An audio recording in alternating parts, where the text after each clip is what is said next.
course, the reason I'm coming on a car park, hopefully,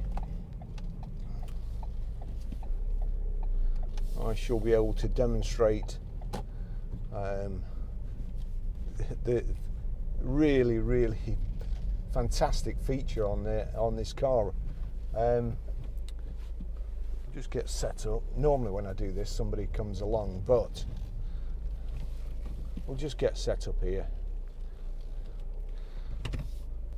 Okay, it's got another feature here on the let me just put that stop start back on. There's a P here with a picture of a steering wheel, so if I press that, you have this parallel park screen comes up. So you can also, if you're parking on the left, it will go into that automatically. If you want to park on the right, the cars are on your right, you just indicate right.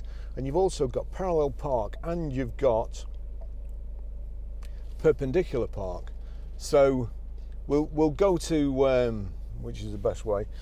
Unfortunately, there I've picked a space where there's a 250 grand Bentley Bentayga that I could possibly reverse into, but we'll see how it goes. I'll put perpendicular park, and then so we'll go forward here. Let's see what happens. At the moment, you're holding the steering wheel until it tells you. Space found, drive forward, stop vehicle.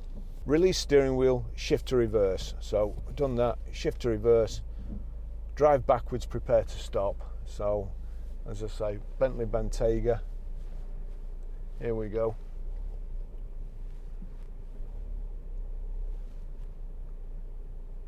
Drive backwards, prepare to stop.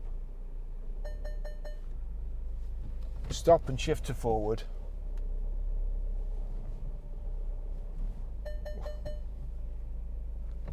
Stop, shift to reverse.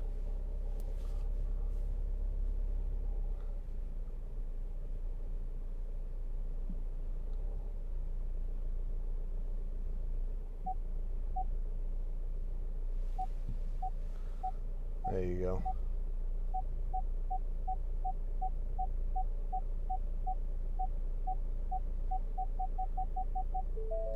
There you go. There's also a parking staple there as well at the back, as you can see just there. So, but that's it. What that really is, I mean, it's that is a step forward in car technology.